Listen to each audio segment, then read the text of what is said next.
Meu advogado me mandou uma mensagem que dizia: "Não vá para casa, fuja." Naquela noite, eu descobri que minha própria família estava planejando me internar numa clínica psiquiátrica para roubar tudo o que eu tinha conquistado. Mas o que eles não sabiam era que eu guardava um segredo que mudaria suas vidas para sempre.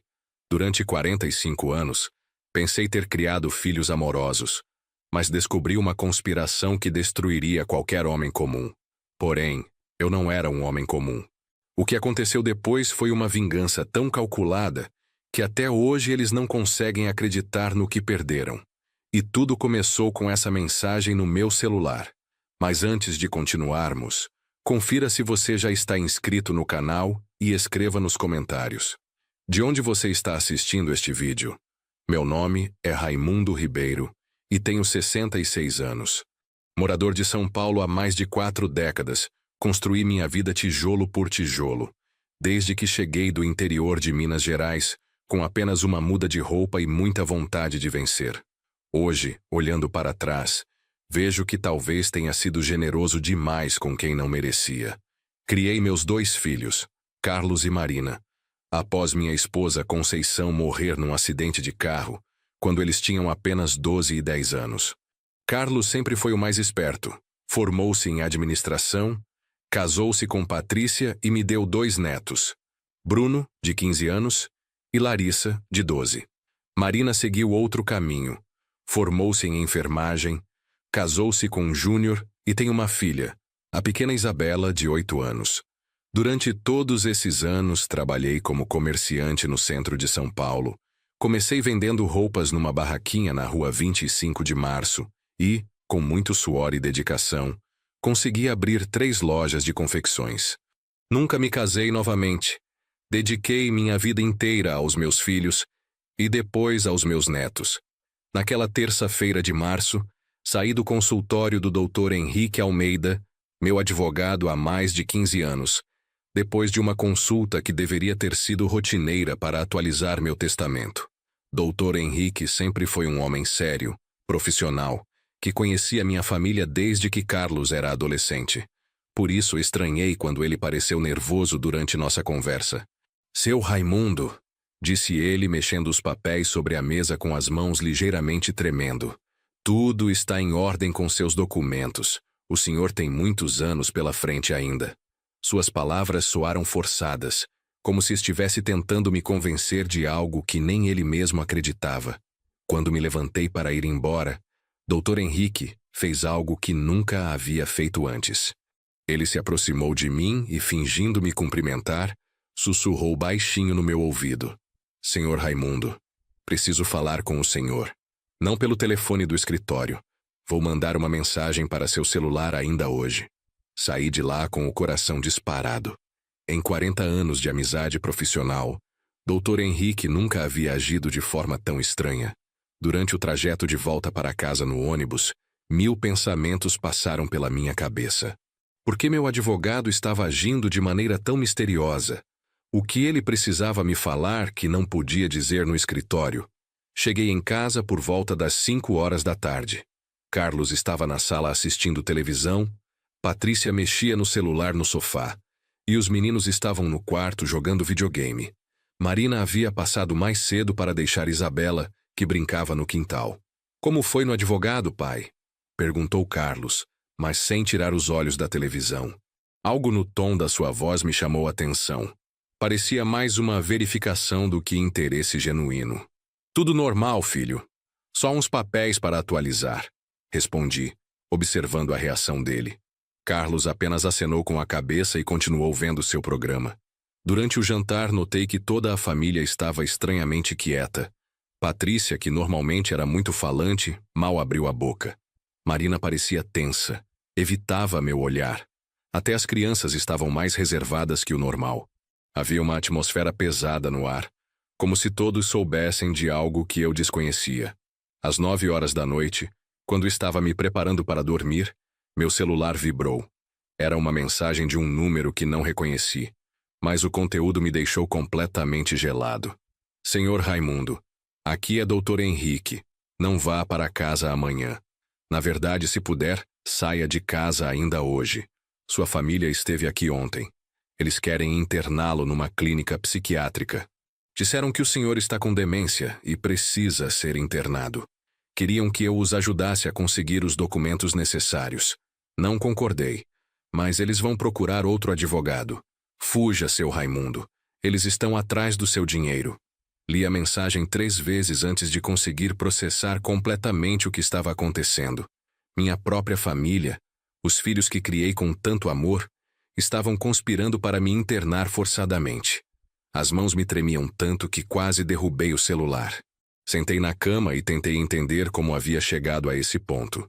Sempre fui um pai presente. Trabalhei dia e noite para dar o melhor para meus filhos. Paguei faculdade particular para os 2. Ajudei Carlos a comprar sua primeira casa. Ajudei Marina quando ela estava desempregada. Nunca neguei ajuda quando precisaram. Mas agora tudo fazia sentido. As perguntas estranhas que Carlos vinha fazendo sobre minha saúde nas últimas semanas. As visitas constantes de Marina, sempre querendo saber sobre meus compromissos e onde eu guardava meus documentos.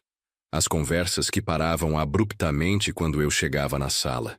Fiquei acordado a noite inteira, escutando os barulhos da casa, tentando entender cada movimento. Por volta das 2 horas da madrugada, ouvi vozes baixas vindo da cozinha. Levantei-me silenciosamente e me aproximei da porta do meu quarto para escutar. O advogado não quis colaborar. Sussurrava a voz de Carlos, claramente irritado. Expliquei para ele que o velho está perdendo a cabeça, que às vezes não reconhece ninguém, mas ele insistiu que pai está perfeitamente lúcido. Relaxa, amor, respondia Patrícia. A gente encontra outro advogado, alguém que seja mais compreensivo com nossa situação. Mas e se ele desconfia de alguma coisa? Perguntou Marina. Hoje ele ficou me olhando estranho durante o jantar. Impossível, disse Carlos. Ele é muito ingênuo. Além disso, para onde ele vai? Não tem amigos, não sai de casa, depende completamente da gente. Meu coração estava batendo tão forte que temi que eles pudessem escutar. Continuei encostado na porta, gravando mentalmente cada palavra da conversa. Olha, continuou Patrícia, eu já verifiquei. A casa dele vale quase 800 mil reais. Mais a aposentadoria e as economias que ele tem, dá para vivermos tranquilos até ele... Bem, até o fim. O fim? Repetiu Marina. Patrícia, não fala assim. Marina, sejamos realistas, interveio Carlos. Ele tem 66 anos, pode viver mais 20. Você quer esperar até os seus 50 anos para ter uma vida melhor? Júnior está desempregado há 6 meses. Isabela precisa de escola particular. Você precisa trabalhar de plantão para conseguir pagar as contas. E vocês? Perguntou Marina. Por que precisam da parte de vocês agora? Houve uma pausa antes de Carlos responder. Porque eu devo 200 mil reais para uns caras que não são de brincadeira. Apostas online que deram errado. Se eu não pagar logo, vão atrás da minha família. A revelação me atingiu como um soco no estômago. Carlos estava apostando online e devia dinheiro para agiotas perigosos. Minha família não estava apenas planejando me roubar por ganância. Estavam desesperados. 200 mil? Sussurrou Marina horrorizada. Carlos, como você foi deixar chegar a esse ponto? Não importa como cheguei, Carlos respondeu defensivo. Importa como vou sair. E a única saída é conseguir acesso ao dinheiro do pai agora, não daqui a 20 anos. Mas internar ele numa clínica psiquiátrica? Marina ainda parecia hesitante. Isso não é um pouco demais? Marina, disse Patrícia com frieza, você acha que existe outro jeito? Ele nunca vai concordar em nos dar dinheiro. Você o conhece? É agarrado até os móveis. A única forma é provar que ele não tem capacidade mental para gerenciar o próprio patrimônio. E depois que ele estiver internado? Perguntou Marina. Depois, respondeu Carlos, a gente vai ter procuração para administrar todos os bens dele. Podemos vender a casa, sacar as economias, fazer o que quiser. E o melhor é que todo mundo vai nos ver como a família dedicada que está cuidando do patriarca doente. Eles riram. Os 3 riram da situação, como se fosse a melhor piada do mundo.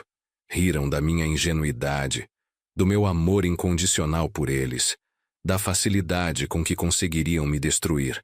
Naquele momento, algo dentro de mim se quebrou.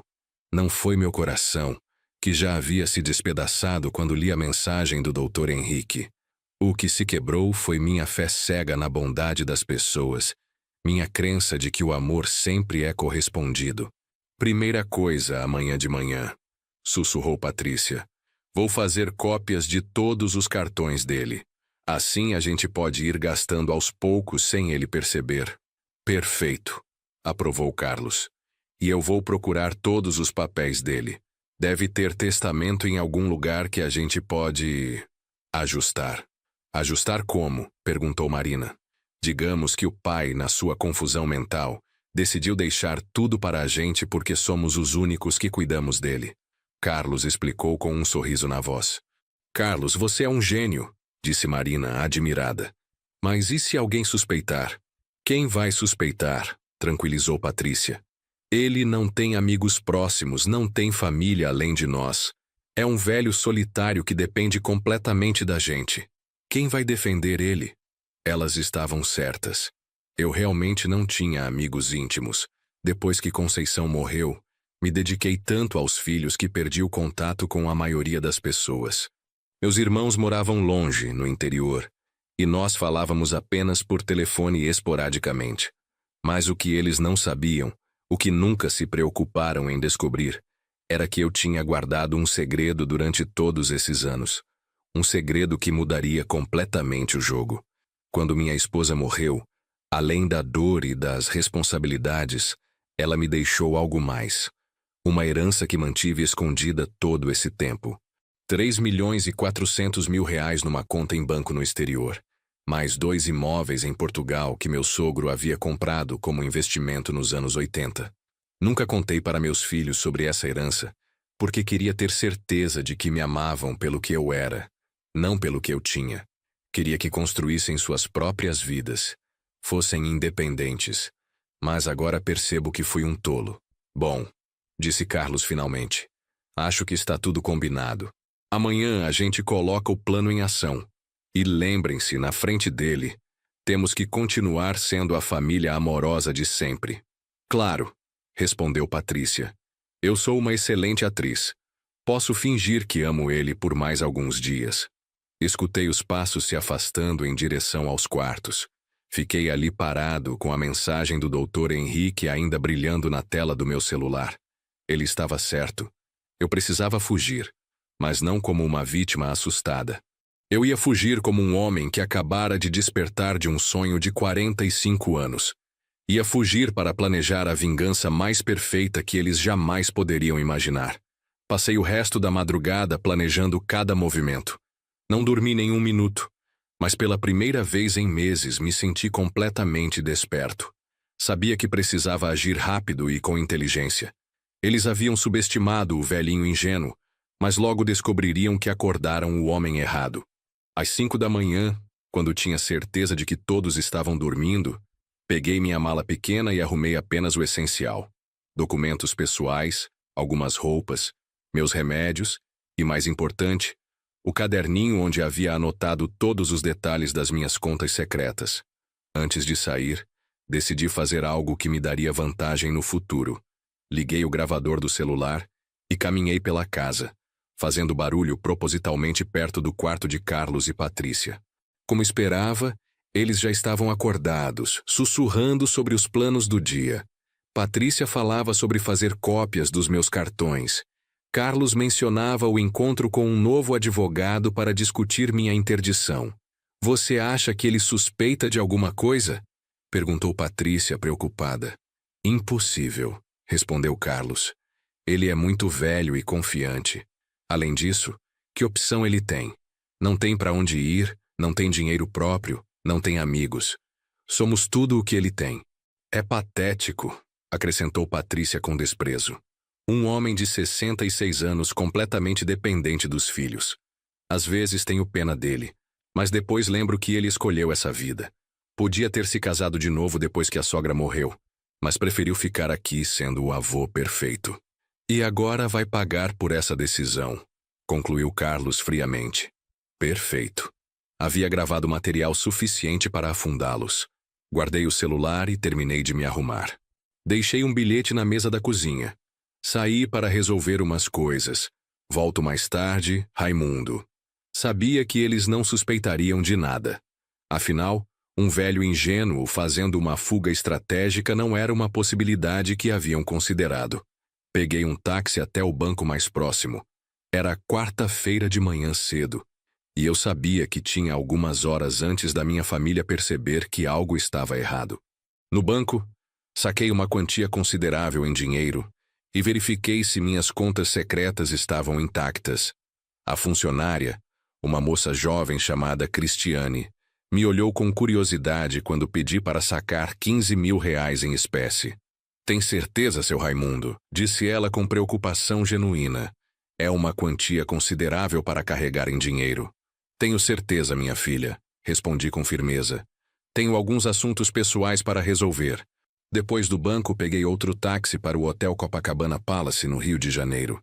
Eu sabia que precisava de um lugar onde me sentisse seguro enquanto planejava meus próximos movimentos, e nada melhor que estar longe de São Paulo. Durante a viagem de avião, me senti uma mistura de terror e excitação. Pela primeira vez em décadas, estava tomando decisões apenas para mim. A suíte que reservei era linda, espaçosa, com vista para a praia, elegantemente decorada e equipada com tudo o que eu precisava.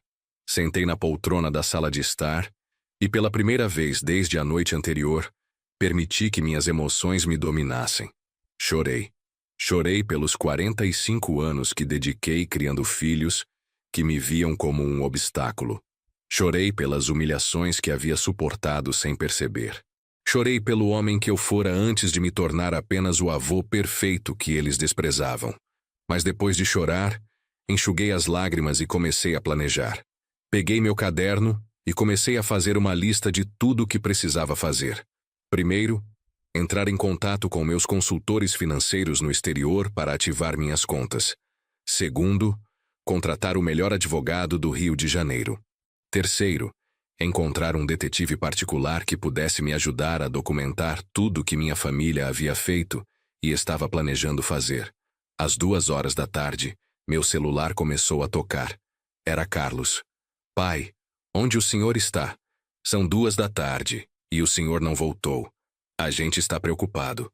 Sua voz soava preocupada, mas eu conseguia detectar a irritação por baixo da aparente solicitude. Estou bem, filho. Respondi calmamente. Resolvi tirar uns dias para mim. Faz tempo que não fazia isso. Uns dias para o senhor? A voz dele ficou claramente irritada. Que história é essa? Onde exatamente o senhor está agora? Estou no Rio de Janeiro resolvendo umas coisas que precisava fazer. Menti parcialmente. Não se preocupe, volto quando terminar. Pai, isso não é normal. O senhor sempre avisa onde vai. Patrícia está preocupada, Marina também. Precisamos saber onde o senhor está. Pela primeira vez em anos detectei algo na voz dele que me surpreendeu. Pânico. Ele não estava preocupado com meu bem-estar. Estava preocupado porque havia perdido o controle sobre mim. Sabe de uma coisa, Carlos? Disse com uma calma que me surpreendeu. Tenho 66 anos. Acho que tenho idade suficiente para tomar minhas próprias decisões sobre onde ir e o que fazer. Houve silêncio do outro lado da linha. Pai, o senhor está me assustando. Não parece o senhor mesmo. Está tomando os remédios direitinho? E ali estava, na pergunta sobre os remédios, o início da estratégia deles. Ele já estava plantando a semente de que eu não estava bem mentalmente. Estou perfeitamente bem, filho. Nunca estive melhor. Respondi e desliguei. Imediatamente desliguei meu celular. Sabia que eles iriam me ligar obsessivamente, e eu precisava de paz para fazer o que tinha que fazer. Naquela tarde, contratei o escritório de advocacia mais prestigioso do Rio de Janeiro. O advogado-chefe, Dr. Marcelo Andrade, um homem na casa dos 50 anos, me recebeu pessoalmente quando mencionei a quantia que estava disposto a pagar pelos seus serviços. Preciso de proteção legal completa, expliquei a ele.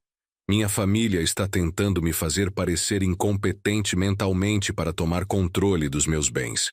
Mas tenho gravações que provam que é uma conspiração. Dr. Marcelo escutou atentamente enquanto reproduzia as gravações que havia feito naquela manhã. Sua expressão foi ficando cada vez mais séria.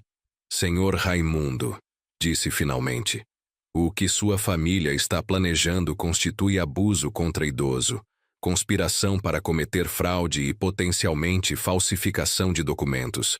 Podemos processá-los criminalmente. É exatamente isso que eu quero, respondi com determinação. Mas preciso fazer isso estrategicamente. Quero que eles paguem, mas da forma mais dolorosa possível. Dr. Marcelo sorriu. Era o sorriso de um homem que havia encontrado um caso de que gostava. Senhor Raimundo, acho que o senhor e eu vamos trabalhar muito bem juntos, disse. Vou colocar minha melhor equipe no seu caso, mas preciso que me conte tudo, absolutamente tudo.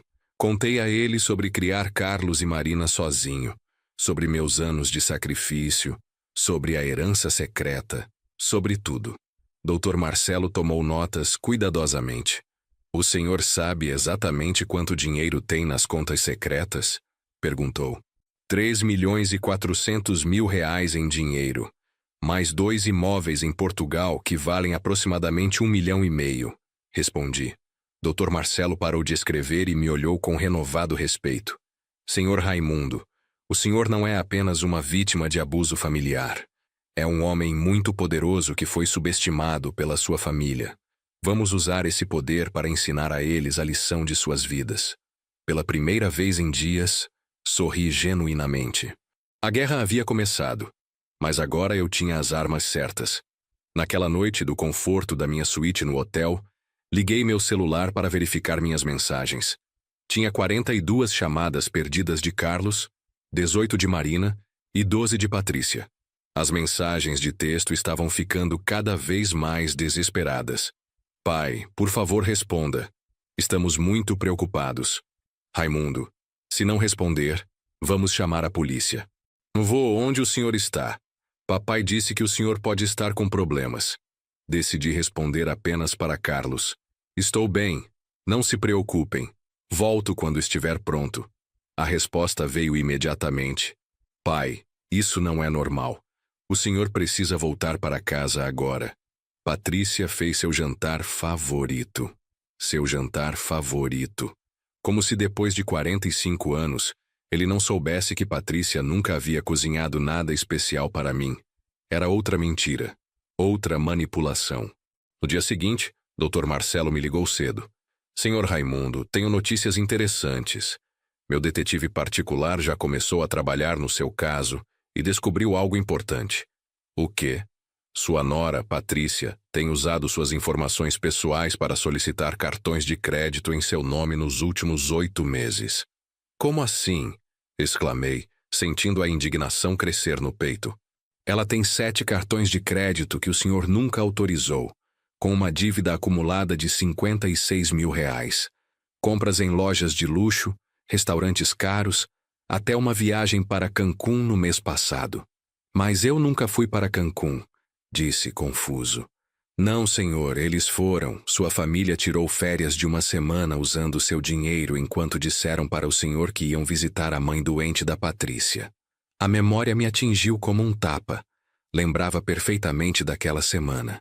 Patrícia havia chorado, dizendo que a mãe dela estava muito doente e precisavam viajar para cuidar dela urgentemente. Eu havia dado dinheiro para a viagem, além do que eles já haviam roubado com os cartões falsos. Dr. Marcelo, que mais seu detetive descobriu? Seu filho Carlos perdeu o emprego há 10 meses, mas nunca contou para o senhor. Ele tem vivido das suas economias e aposentadoria. Também descobrimos que ele já contatou 5 médicos diferentes tentando encontrar alguém disposto a atestar que o senhor sofre de demência senil. Cada revelação era uma punhalada mais profunda. Eles não só haviam planejado me roubar, já estavam me roubando há meses. Não só queriam me declarar louco, já haviam começado o processo. E minha filha Marina, ela também tem seus segredos, senhor Raimundo. Está tendo um caso extraconjugal com o médico da clínica onde trabalha há 2 anos. O marido dela não sabe de nada. Meu Deus, sussurrei. Minha filha, a menina que ajudei a criar com tanto carinho, Estava traindo a própria família também. Tem mais. Marina tem dívidas de jogo também, não só Carlos. Ela deve 40 mil reais numa casa de bingo clandestina na região onde mora. A ironia era brutal.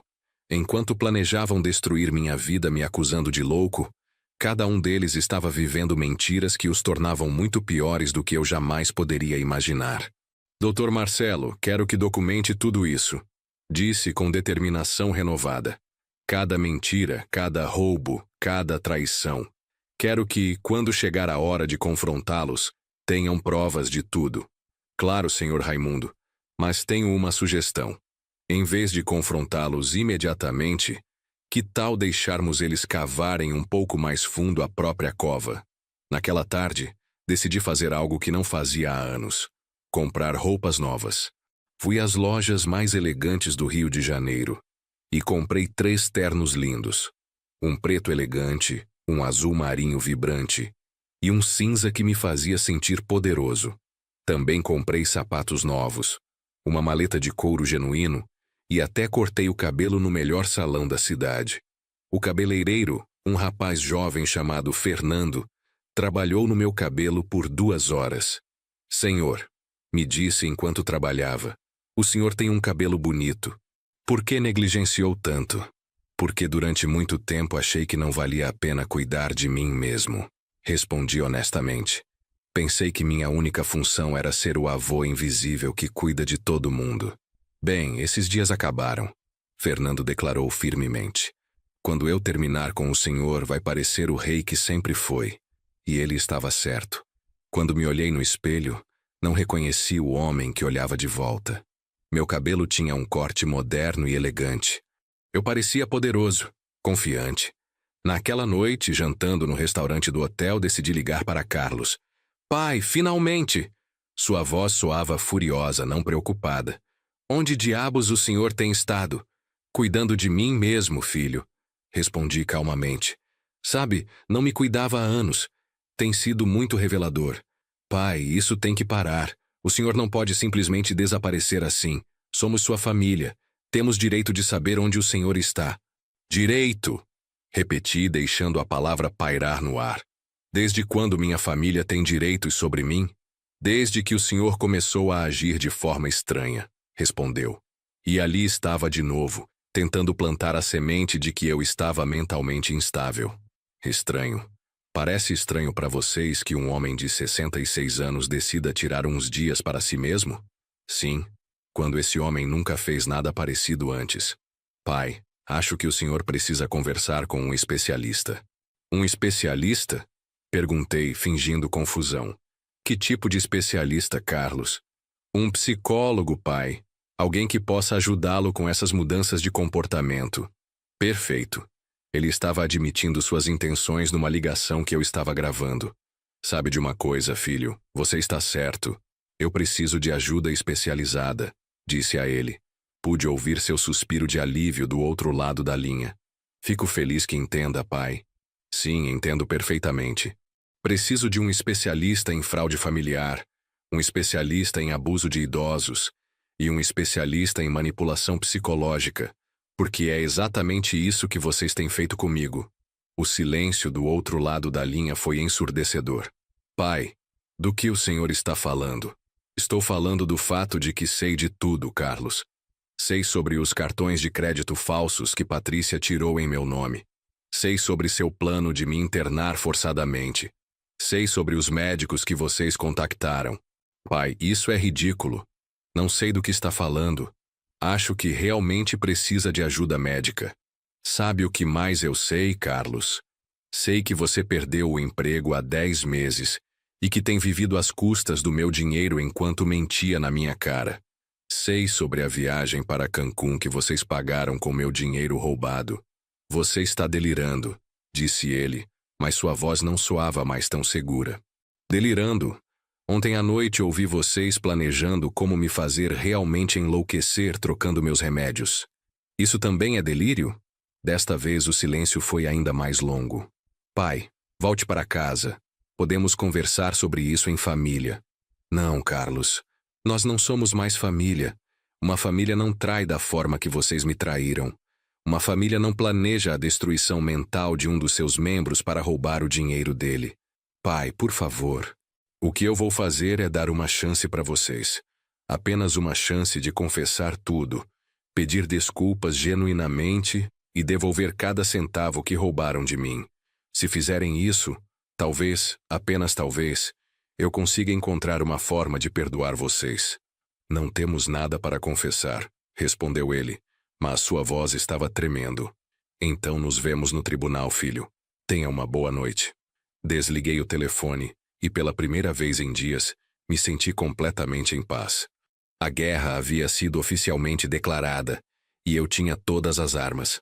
Os dias seguintes foram uma montanha-russa emocional.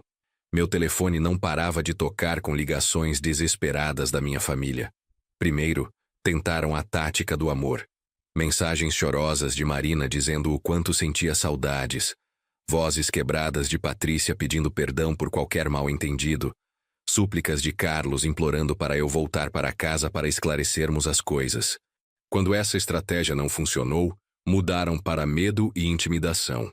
Carlos me deixou uma mensagem de voz que dizia: Pai, se não voltar imediatamente, vamos ter que tomar medidas legais para protegê-lo de si mesmo.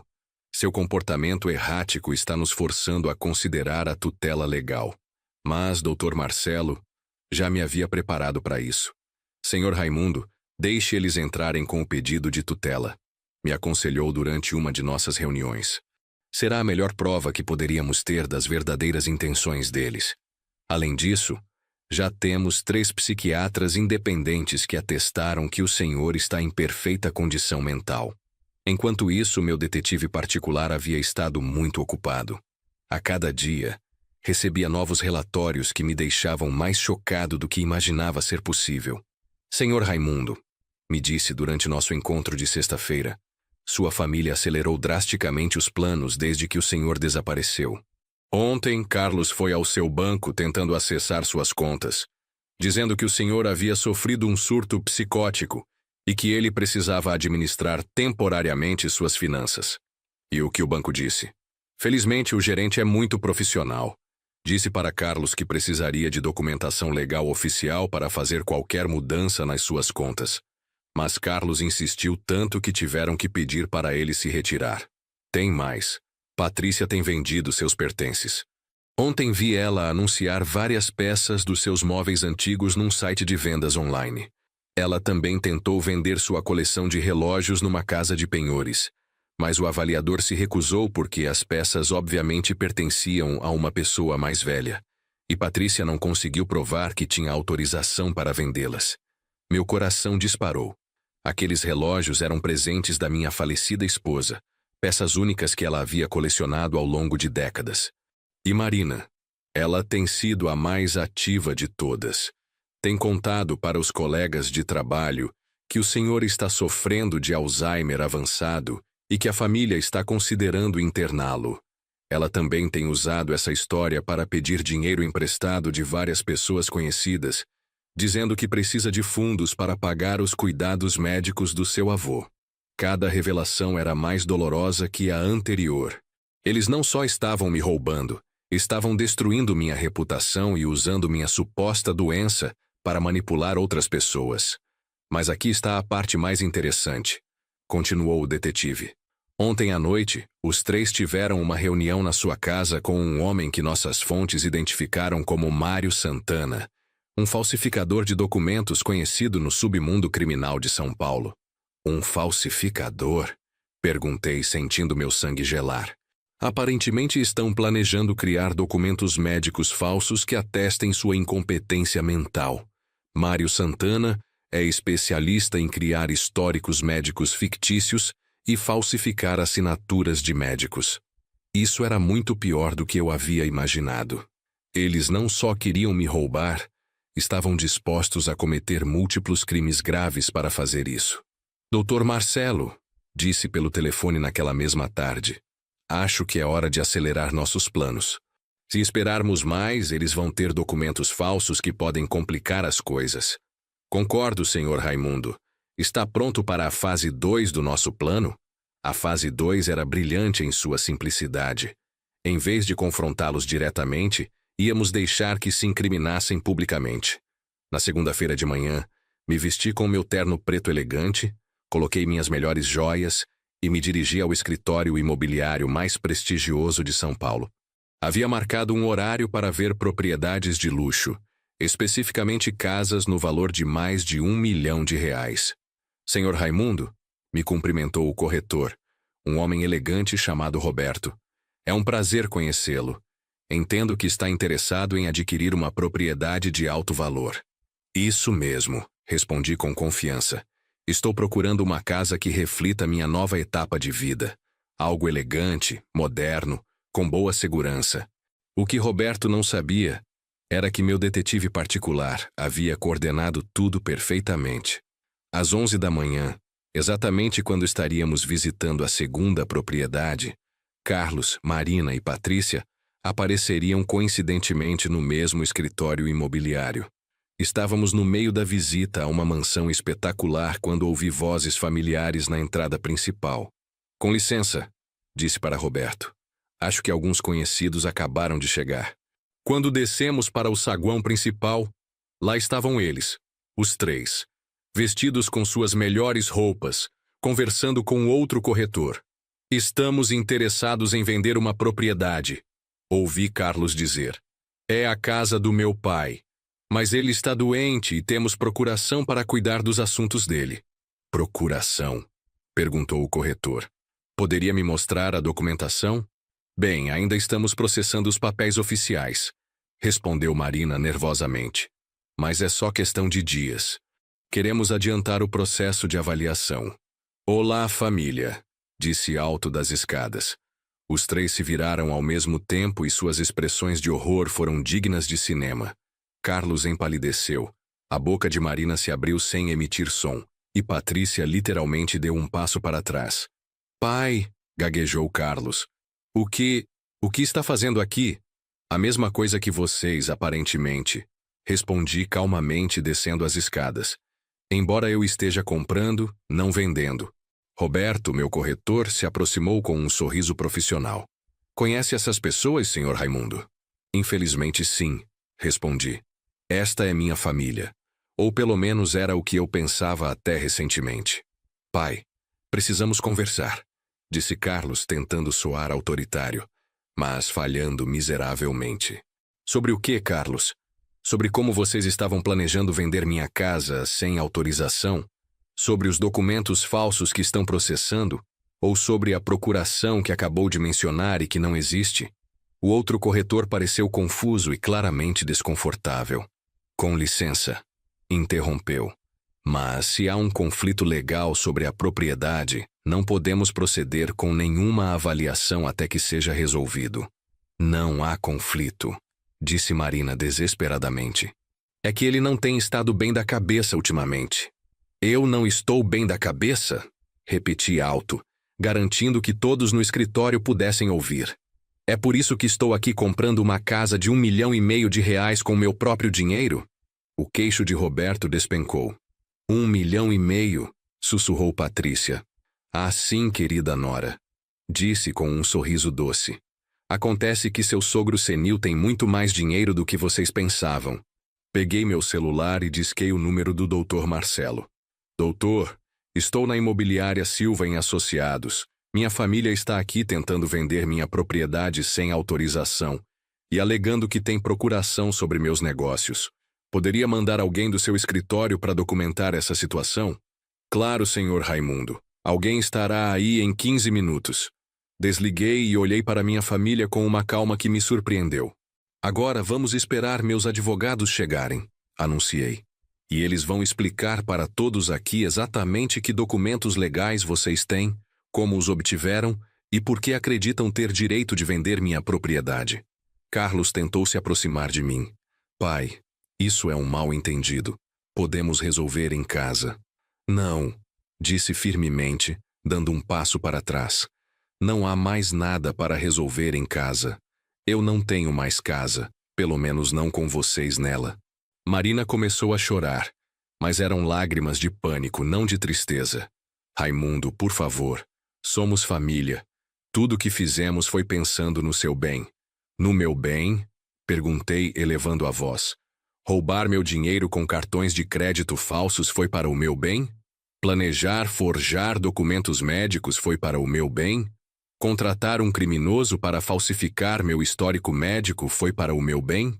Cada acusação caiu como uma bomba no saguão do escritório imobiliário. Os outros clientes e funcionários haviam parado para escutar, e eu podia ver as expressões de horror e repugnância nos seus rostos. Não sabemos do que você está falando, mentiu Patrícia desesperadamente. Não sabem? Peguei meu celular e reproduzi uma das gravações que havia feito. A voz de Carlos encheu o espaço. A gente faz ela realmente perder a cabeça. Trocamos os remédios dela, escondemos as coisas dela, falamos para ela que fez coisas que não fez. Em um mês, qualquer médico vai atestar que ela está mentalmente doente. O silêncio no escritório imobiliário foi ensurdecedor. Pude ver como os rostos dos funcionários e clientes se encheram de indignação e repugnância. Essa gravação é ilegal, gritou Marina histericamente.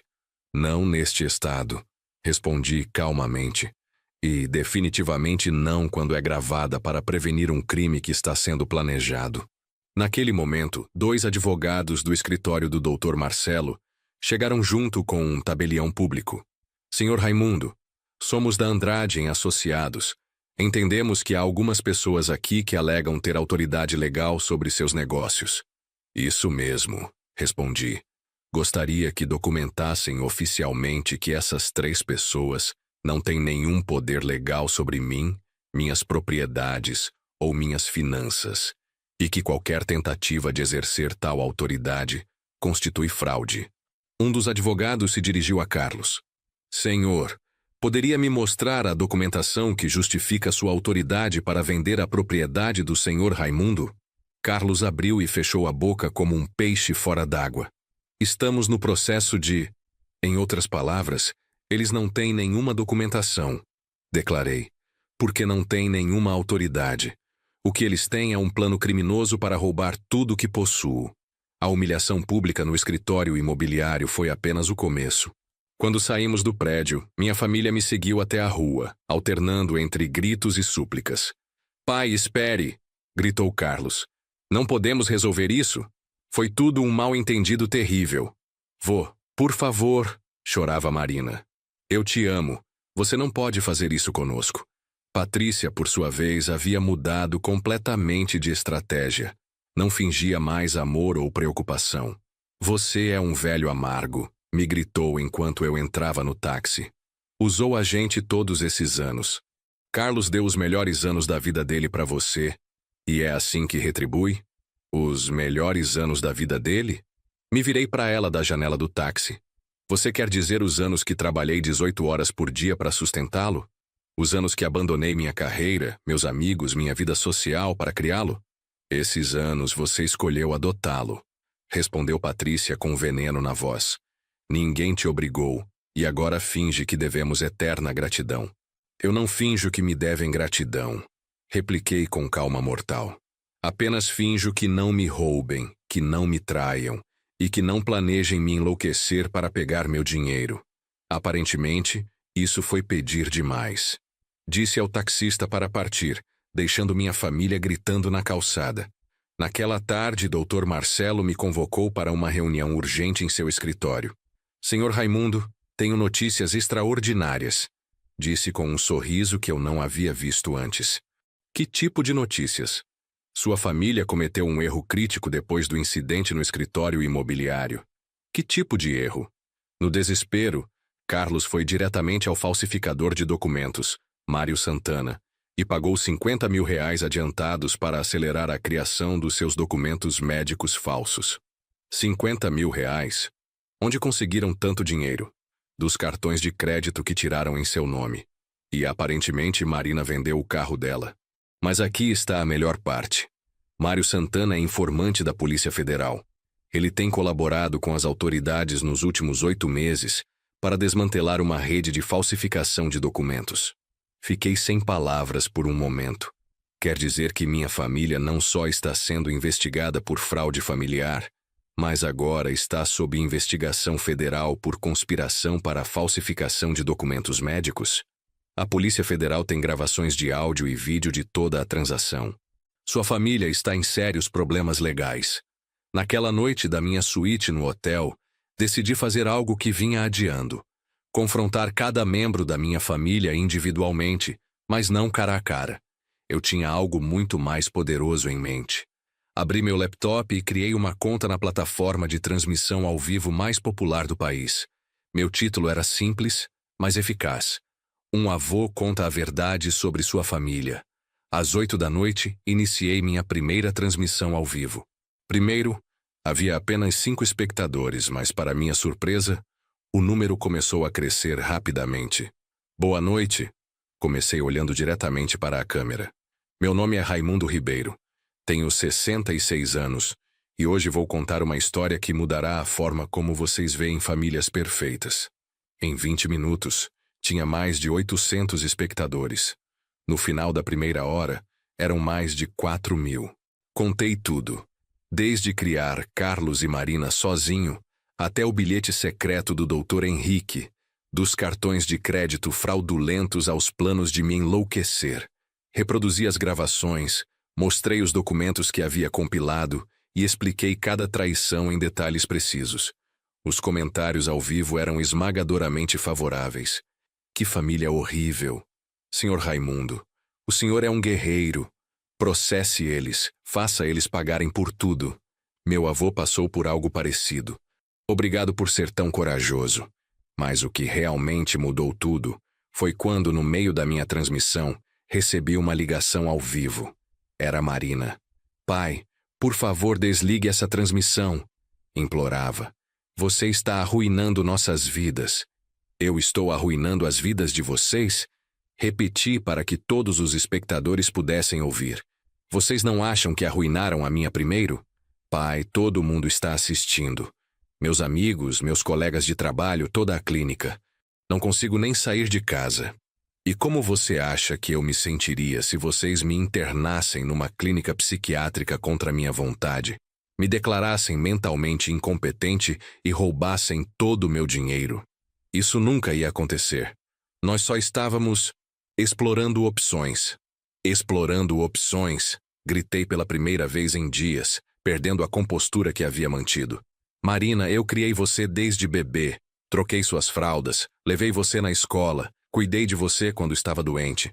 E você estava lá sorrindo enquanto seus pais planejavam me destruir. O silêncio do outro lado da linha foi ensurdecedor, mas os comentários ao vivo explodiram. Fale a verdade para ela. Essa menina é sem vergonha. Senhor Raimundo, não deixe ela manipular você. Pai, Marina finalmente disse com voz quebrada. Eu preciso de dinheiro para algumas coisas e pensei. Pensou o quê, Marina? Pensei que você era meu banco pessoal. Pensou que podia colaborar num plano para me enlouquecer e depois usar meu dinheiro para pagar suas dívidas de jogo. Como você sabe disso? Porque eu não sou o velho senil que vocês pensam que sou. Sei de tudo, Marina. Tudo, incluindo coisas sobre você que seus pais não sabem. Que coisas? Coisas que podem arruinar seu futuro muito mais do que essa transmissão jamais poderia. Ela desligou imediatamente, mas o estrago já estava feito. Os espectadores haviam ouvido minha filha implicitamente admitir que sabia sobre os planos contra mim. 5 minutos depois, meu telefone tocou novamente. Desta vez, era Carlos, e ele soava absolutamente furioso. Pai, desligue essa transmissão agora mesmo, rugiu. Isso é difamação, vou processar você por calúnia. Olá, Carlos, disse docemente. Quer falar com as 6.000 pessoas que estão nos assistindo? Isso é difamação. Vou processá-lo por calúnia. Calúnia? É calúnia reproduzir gravações de áudio onde vocês planejam me enlouquecer? É calúnia mostrar extratos bancários que provam que vocês têm me roubado há meses? Essas gravações são ilegais. Não neste estado, filho. E definitivamente não quando são feitas para prevenir um crime. Mas me diga, quer explicar para todos esses espectadores por que você pagou R$ 50.000 para um falsificador de documentos ontem à tarde? O silêncio foi tão longo que pensei que ele havia desligado. Como você sabe disso? Porque Mário Santana é informante do Polícia Federal. Carlos, parabéns. Agora você não está sendo investigado apenas por fraude familiar, mas por conspiração federal. Você está mentindo. Quer apostar? Confira as notícias amanhã de manhã. Ou, melhor ainda, espere os agentes federais baterem na sua porta. Os comentários ao vivo enlouqueceram. Polícia Federal, Polícia Federal, Polícia Federal. Essa família vai presa. Senhor Raimundo é um detetive. Justiça para o vovô. Pai, Carlos disse com voz quebrada, completamente diferente da fúria anterior. Por favor, pare com isso. Ainda podemos consertar, somos família. Família, Carlos? Respondi com tristeza genuína. Uma família não trai. Uma família não rouba. Uma família não planeja a destruição mental de um dos seus membros. O que vocês são não é família. É uma organização criminosa que compartilha um sobrenome. Precisamos desse dinheiro, pai. Temos dívidas, problemas. E por isso vocês decidiram me enlouquecer. Por isso decidiram roubar de mim. Por isso decidiram destruir os últimos anos da minha vida. Não era pessoal. Essas 3 palavras ficaram suspensas no ar como uma sentença de morte. Não era pessoal. 45 anos de amor, sacrifício e dedicação. E para ele, não era pessoal. Você está certo, Carlos, disse finalmente. Não era pessoal para vocês e de agora em diante não será pessoal para mim também. Nos vemos no tribunal. Desliguei e olhei para a câmera. E essa, queridos espectadores, era minha família. Disse com um sorriso triste. Amanhã continuarei com essa história. Boa noite. Terminei a transmissão com mais de 8.000 espectadores e centenas de mensagens de apoio. Na manhã seguinte, acordei com meu telefone explodindo de notificações. Minha transmissão ao vivo havia se tornado viral. Tinha milhares de mensagens de apoio, centenas de pedidos de entrevista de veículos de comunicação e, surpreendentemente, dezenas de mensagens de outras pessoas idosas que haviam passado por situações similares. Senhor Raimundo, dizia uma mensagem, meu filho fez exatamente a mesma coisa.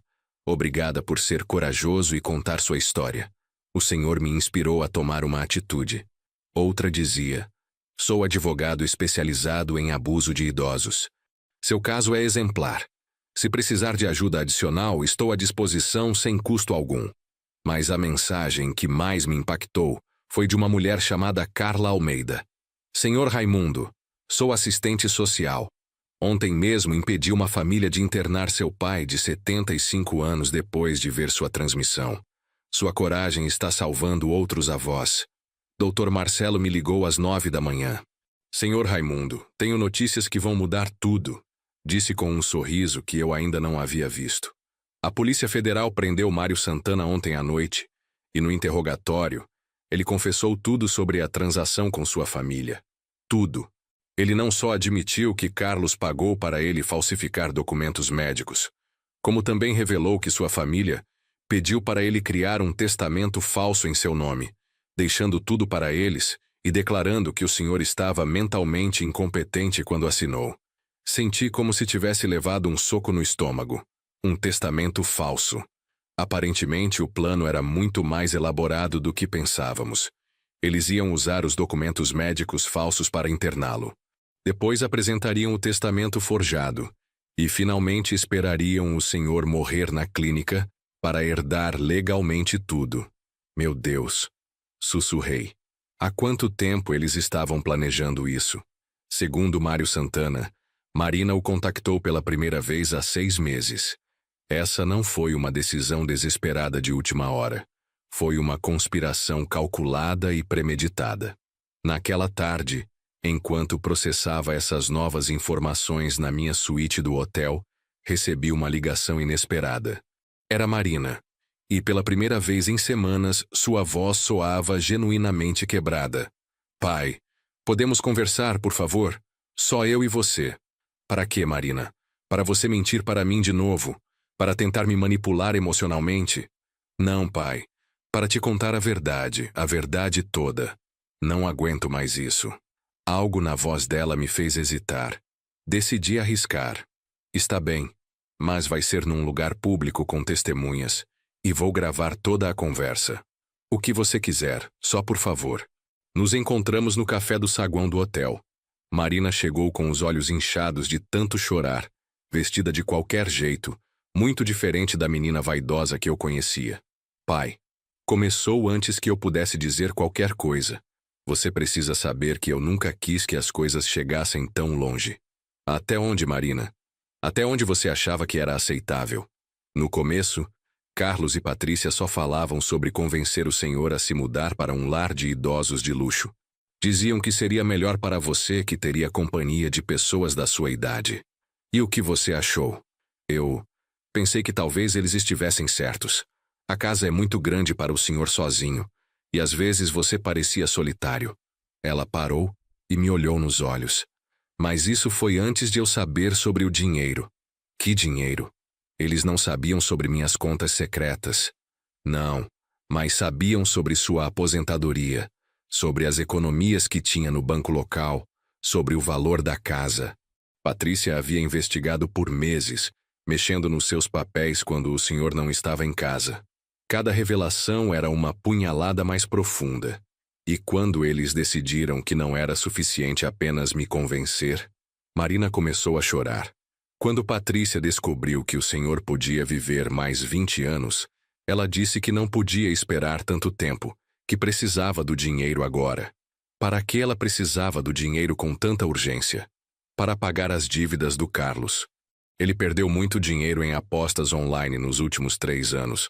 Deve mais de 300 mil reais para pessoas muito perigosas. Outra revelação chocante. Carlos não havia apenas perdido o emprego. Era um apostador compulsivo com dívidas perigosas. E qual foi sua parte nisso tudo? Eu também precisava de dinheiro, para cuidar da Isabela e para outras coisas. Ela inconscientemente tocou o peito. Outras coisas como o quê, Marina? Tenho dívidas de jogo também, pai.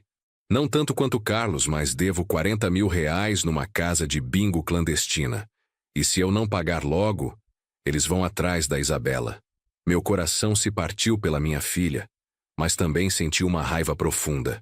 E por isso vocês decidiram participar de um plano para me enlouquecer? Eu não sabia que eles queriam enlouquecer o senhor.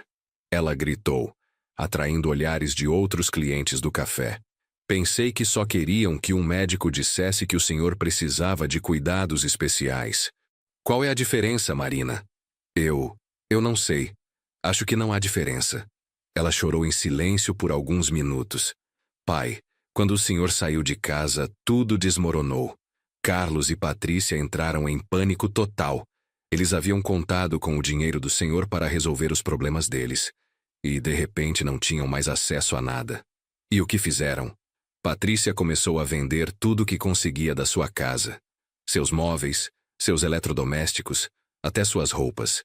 Carlos ficou desesperado e foi atrás de agiotas ainda piores para conseguir dinheiro emprestado. Agiotas piores?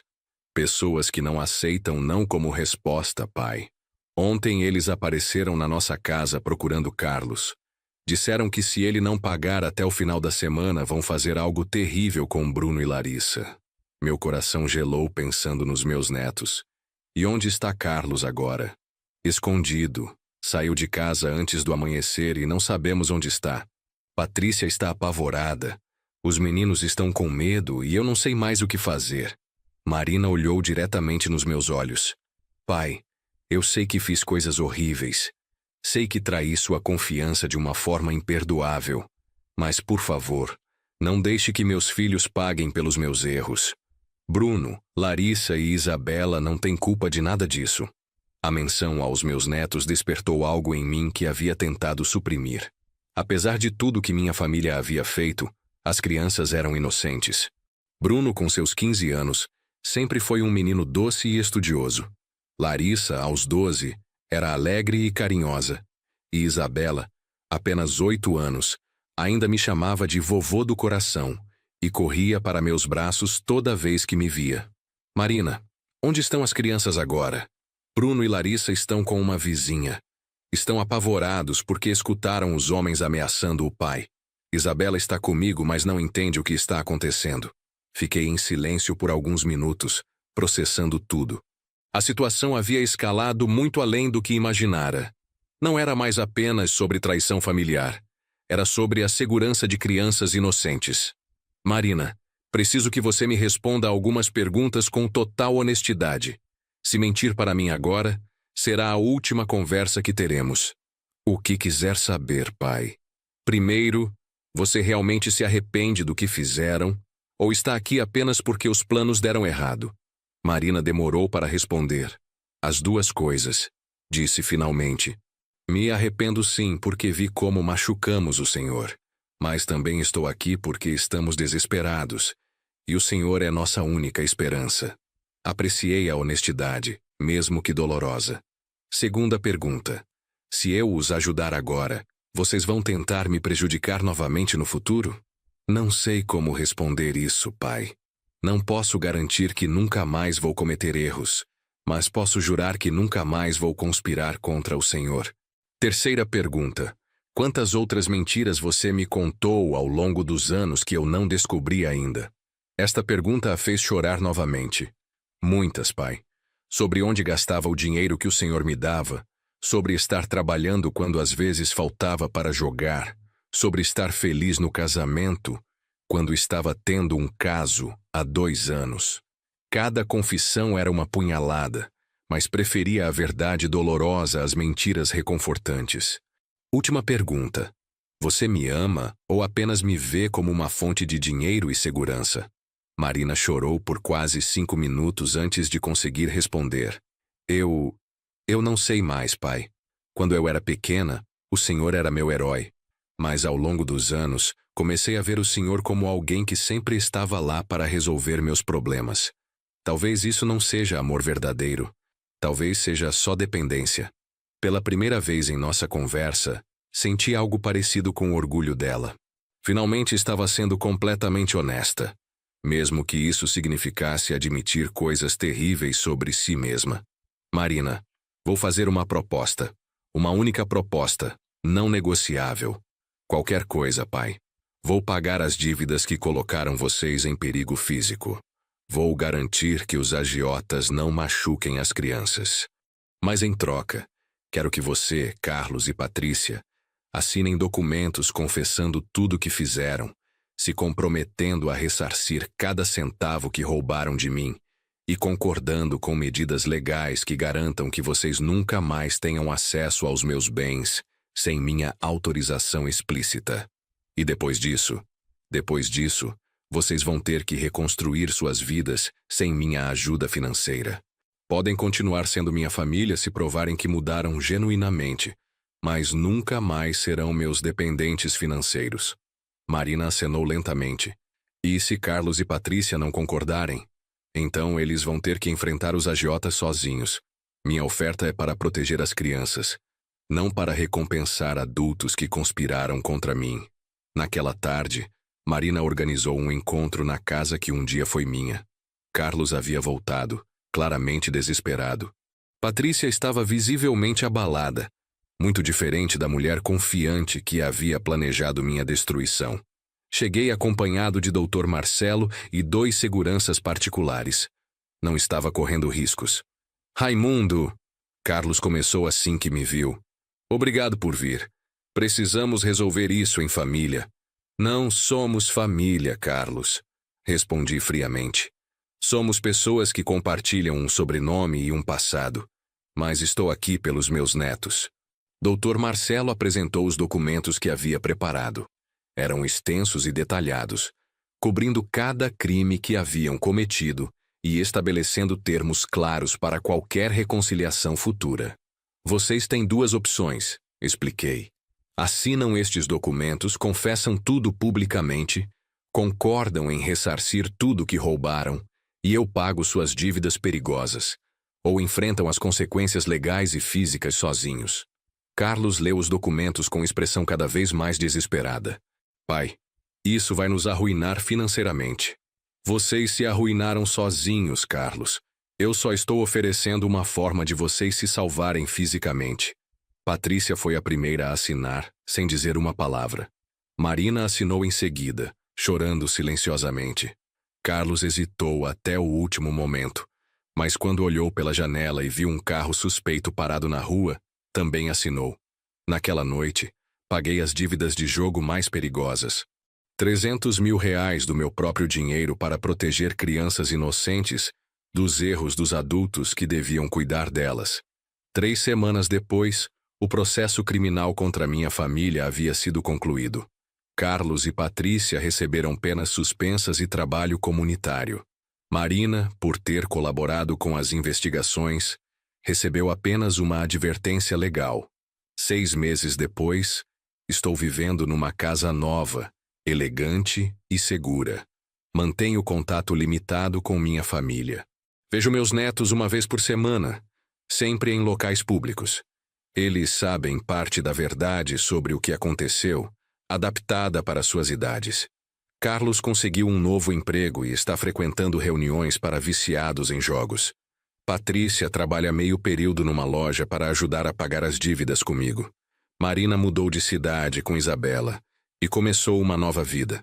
O mais importante, aprendi que o amor próprio não é egoísmo. Durante 45 anos, me sacrifiquei acreditando que isso era amor. Descobri que amor verdadeiro inclui limites, autorrespeito e consequências para quem nos trai. Hoje, aos 67 anos, estou finalmente vivendo para mim mesmo, e pela primeira vez em décadas sou genuinamente feliz.